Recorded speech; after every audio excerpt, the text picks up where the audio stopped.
कृषि विश्वविद्यालय सपोर भागलपुर के तत्वावधान में आयोजित बिहार किसान मेला 2001 के मुख्य अतिथि बिहार सरकार के माननीय कृषि मंत्री हमारे अभिभावक आदरणीय श्री अमरेंद्र प्रताप सिंह जी, मंचासी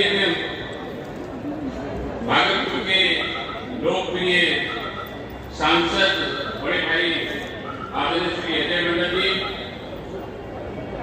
बिहार विधानसभा में हमारे मित्र और सुल्तानगंज विधानसभा के लोकप्रिय माननीय विधायक बड़े भाई आदरणीय और वहां की कोऑपरेटिव सोसाइटी मित्रों, मैं जानकर आश्चर्य हुआ कि आपके पास 50 केजी अगर गाजर है, 20 केजी साग है, जो भी किसानी प्रोडक्ट है, आप अपने कोऑपरेटिव सोसाइटी आती है और उसे ले जाकर मंडियों में बेच करके आपके अकाउंट में पैसा, हमें अपने को बदलना पड़े।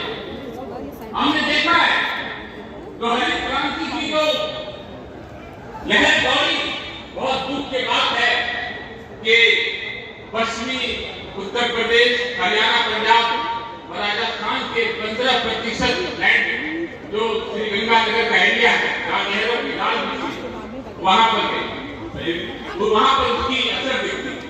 मैं वहां के स्टडी टूर में गया था और मैंने देखा कि सारे किसान खुशहाल है, किसी को सरकारी नौकरी की कोई तलब नहीं है। यहाँ के बच्चों की तरह वहाँ के किसान के बच्चे सरकारी नौकरी के चक्कर में नहीं रहते। मैंने देखा कि एक श्रीगंगानगर का स्थान में छोटा सा जिला है, मुख्य पेशा एग्रीकल्चर है, लेकिन गाड़ियों का शोरूम, दुनिया के तमाम विदेशी गाड़ियों की वहाँ शोरूम है, तमाम तरह के ब्रांडेड कपड़ों का शोरूम है, तमाम तरह के रेस्टोरेंट है। इतना कृषि से वो इतनी आमदनी पैदा कर रहे हैं। मित्रों, हम किस दौर से गुजर रहे हैं, इस पर गौर करना चाहिए। हम माननीय मंत्री जी से कहना भी चाहते हैं, हमारे अभिभावक हैं, विधानसभा में हमारे गार्जियन हैं, कि हम अभी उदारीकरण, भूमंडलीकरण और निजीकरण के दौर से गुजर रहे हैं।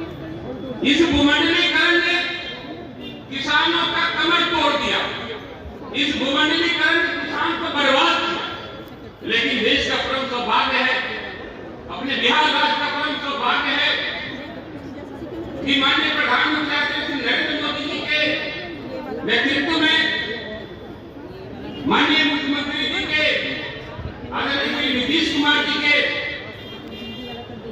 अपने संकल्प और मैनेजमेंट के तहत पहले से किसानों की स्थिति बेहतर हुई। अपने खास करके नौजवान किसानों से मैं कहना चाहता हूं, हमें डेयरी से सीखना चाहिए। अगर हम सिर्फ दूध बेचते हैं तो हमें कोई फायदा नहीं। मिल्क प्रोडक्ट हमको मार्केट में लाते हैं, उसी दूध का अगर हम घी लाते हैं, मक्खन लाते हैं, बटर लाते हैं, दही लाते हैं, तो मेरी आमदनी जो है 4 गुनी हो जाती।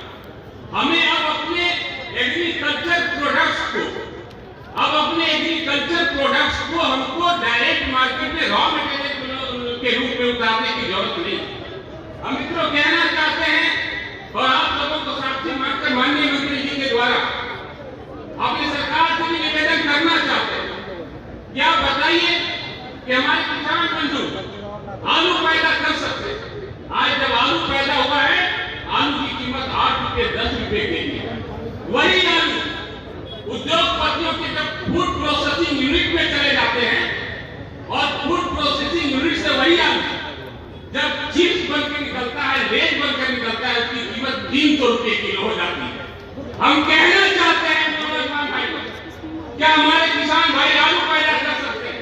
हमारे पढ़े लिखे बेरोजगार नौजवान भाई उस आलू का चिप्स नहीं निकाल सकते हैं? इतने भी दक्ष नहीं है। हमें दक्ष कीजिए। हमारे क्षेत्र में फूड प्रोसेसिंग यूनिट्स की जरूरत है। हम गेहूं पैदा करते हैं, वही गेहूं जब हॉर्लिक्स बन करके फूड प्रोसेसिंग यूनिट से जब हॉर्लिक्स बन करके आता है तो वह गेहूं 300 रुपए किलो हो जाता है। हम दुनिया का सबसे उत्तम किस्म का आम पैदा करने वाला हमारे यहाँ का हमारा बिहार आ रहा है। और वही आम जब मेट्रो सिटी में जाते हैं कलकत्ता से होकर, वही जब फूड प्रोसेसिंग उनसे बाहर निकलती है वो आम मैंगो फ्रूटी और मजा के बाहर आती है। आप समझिए कि हम सब कर सकते हैं, हमें संकल्प लेना होगा। साथ ही साथ सरकार आपके साथ है, केंद्र की सरकार आपके साथ है, बिहार की सरकार आपके साथ है। हमें संकल्प लेना होगा कि हम अपने एग्रीकल्चर प्रोडक्ट्स का मार्केटिंग करेंगे, उसका बाय प्रोडक्ट बनाएंगे। हम सिर्फ आलू नहीं बेचेंगे, हमको आलू का चिप्स बना करके मार्केट में उतारने के लिए हमको सोचना पड़ेगा।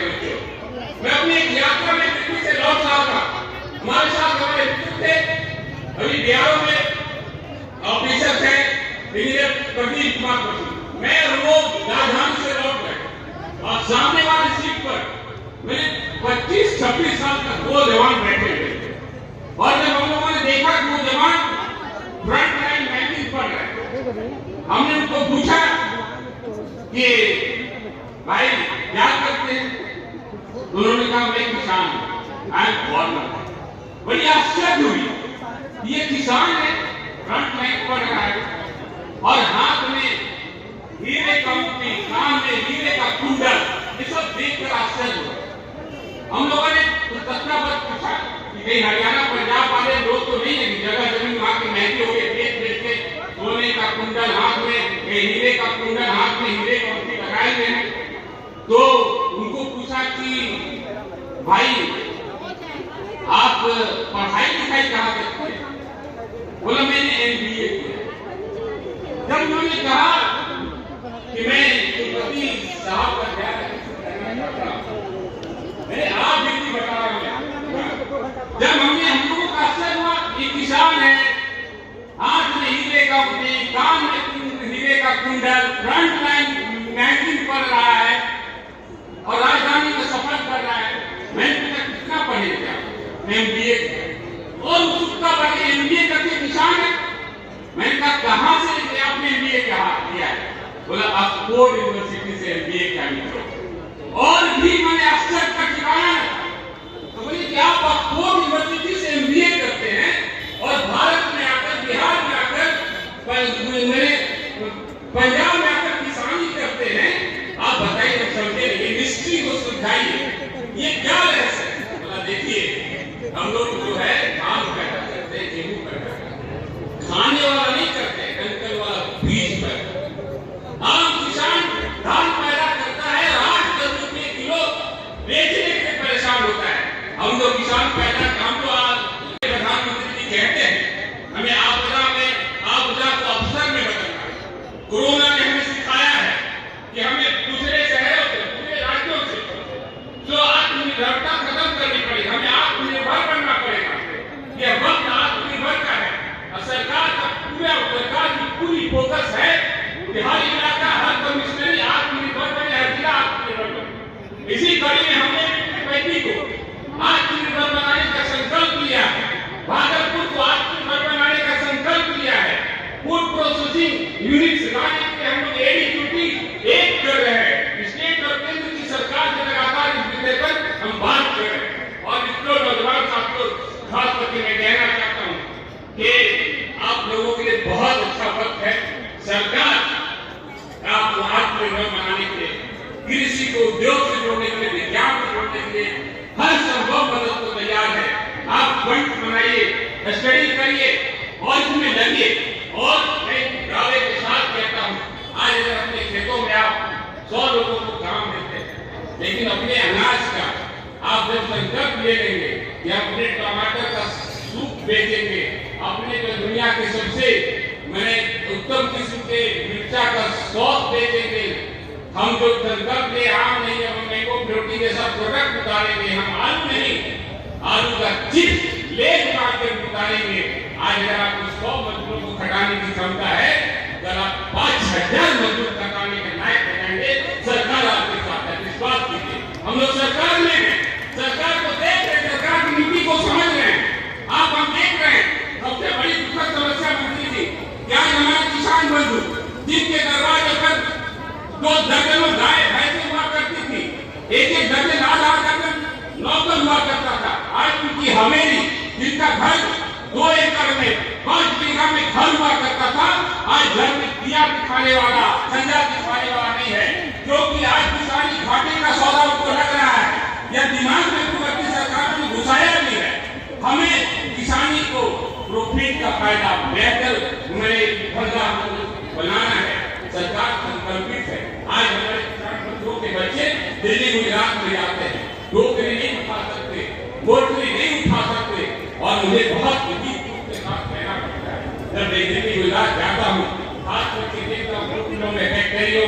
हमारे अच्छे किसान बंधुओं के बच्चे वहाँ सिक्योरिटी गार्ड की नौकरी करते हैं, तो मुझे इतनी तकलीफ होती है। हम सोचते हैं कि आज हरियाणा में भी तो कोई सरकार होगी, कोई नेता होंगे, पंजाब में भी होंगे, श्रीगंगानगर में भी तो कोई होंगे। आज आप श्रीगंगानगर एक जिले का बात है मित्रों, आज श्रीगंगानगर में वो देखा जाता है किस तरह का प्रोडक्ट है। मैंने वहां पर देखा अपार मात्रा में सरसों की खेती होती है, लेकिन राजस्थानी कभी सरसों नहीं बेचते, मस्टर्ड नहीं बेचते मार्केट में। मैंने वहां पर देखा वहां मस्टर्ड ऑयल की फैक्ट्रियां लगी हुई है। आज जानते पूरे देश में राजस्थान का मस्टर्ड ऑयल जाता है, सरसों तेल जाता है। तब आज राजस्थान के किसान जो है 50 लाख 2 करोड़ BMW पर चलने के लायक बन गए। आज आप देखेंगे वहां के जो सरसों के भूसी है, सरसों के भूसी से चिमनी भट्टा का ईटा पकता है, ईट पकता है। हमने देखा वहां पर जाकर वहां सरसों के भूसी से बिजली पैदा होती है। हमें अपने प्रोडक्ट्स को रोटेट कराना पड़ेगा, हमें अपने प्रोडक्ट्स को मार्केट के लायक बनाना पड़ेगा, और इसके लिए सरकार अब फिर संकल्पित है, आप लोगों के साथ है। मैं जाते समय नहीं लेते, मुझे अपने मुख्य अतिथि को सुनना है, हमारे सांसद को भी सुनना है। मैं आप लोगों से कहना चाहता हूं, आप आगे बढ़िए नौजवान मित्रों, आगे बढ़िए, हम सब आपके साथ हैं। और 35 विधायक नरेंद्र पासवान आपको वादा करता है, आप जब चाहे मैं आप लोगों के लिए बाहर से भी कंसल्टेंट बनाकर, मोटिवेटर बनाकर आप लोगों को 10-20 की संख्या में भी आप लोगों को विस्तृत जानकारी दे सकता हूं। आप चाहे तो व्हाट्सएप पे, आप चाहे तो हमसे मैसेंजर से भी विस्तृत जानकारी ले सकते हैं, मैं उसकी लिंक दे सकता हूं। मित्रों, आज किसी से कुछ पूछने की जरूरत नहीं, हम लोग 21वीं सदी में जी रहे हैं। यह डिजिटल इंडिया है, सब कुछ ऑनलाइन है, सबके हाथ में स्मार्टफोन है। इसमें निकाल करके देखिए, हम लोग जो है डिजिटल इंडिया में जी रहे। मित्रों, हम आप लोगों से पुनः वादा करते हैं, आप लोगों के बेहतरी के लिए, आप लोगों के कल्याण के लिए, और आप किसानी को प्रॉफिट का फायदा उठाने के लिए, और भूटान की तरह भारत का किसान सबसे पहले खुशहाल और सबसे ज्यादा खुशहाल होगा। इस संकल्प के साथ आपके साथ हम कदम से कदम मिलाकर चलने के लिए तैयार है। पुनः आयोग मंत्रियों को बहुत बहुत धन्यवाद, और मुझे यहाँ आमंत्रित करने के लिए विशेष आभार प्रकट करते। जय हिंद।